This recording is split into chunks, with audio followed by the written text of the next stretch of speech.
కొన్ని ప్రదక్షిణాలతో కోరిన కోరికలు తీర్చే అతి శక్తివంతమైన దైవం ఈ ఆంజనేయుడు. రామభక్త హనుమంతుడికి గ్రామానికో గుడి ఉంటుందని అంటే అతిశయోక్తి కాదు. భారీ సంఖ్యలో భక్తులుంటారు. నమ్మి కొలిస్తే పిలిచే దైవముగా భావిస్తారు. హనుమంతుడి ఆలయాలలో ఒక్కొక్క ఆలయం ఒక్కొక్క విశిష్టతను కలిగి ఉంటుంది. అలా ఒక గుడిలో 11 ప్రదక్షిణాలు చేసి మనస్సులోని కోరికను పవనసుతుడికి నివేదిస్తే తప్పకుండా ఆ కోరిక నెరవేరుతుందని భక్తులు భావిస్తున్నారు. గుంటూరు జిల్లాలో కొలువైన 24 అడుగుల ఎత్తులో ఏకశిలా విగ్రహంపై కొలువైన అంజనీపుత్రుడిని దర్శించుకునేందుకు భారీ సంఖ్యలో భక్తులు తరలివస్తారు. 5.5 ఎకరాల విస్తీర్ణంలో 7 ఆలయాలు కొలువైన చినకాశి అయిన పొన్నూరు ఒక్కసారైనా దర్శించుకోవాలని భక్తులు కోరుకుంటున్నారు. 1940లో తయారు చేసిన ఏకశిలా విగ్రహాన్ని అత్యంత వ్యయ ప్రయాసల కూర్చి 1950 నాటికి 24 అడుగుల ఎత్తైన ఆంజనేయ స్వామి విగ్రహాన్ని పొన్నూరు తరలించారు. అయితే స్వామివారిని ప్రతిష్ఠించేందుకు అవసరమైన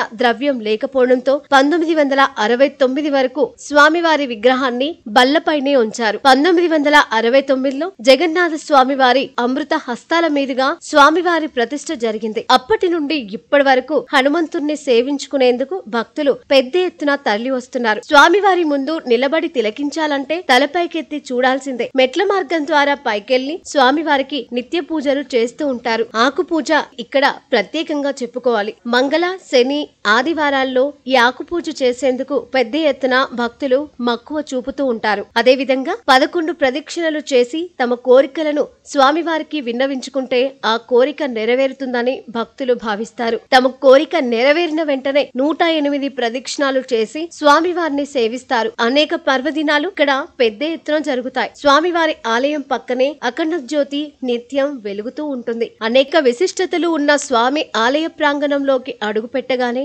మనసుకు ఎక్కడా లేని ప్రశాంతత వస్తుందని భక్తులు చెబుతున్నారు. భక్తులు కోరిన కోరికలు తీర్చే పవనసుతుడిని దర్శించుకునేందుకు వివిధ రాష్ట్రాల నుండి పెద్ద ఎత్తున తరలి వస్తూ ఉంటారు భక్తులు.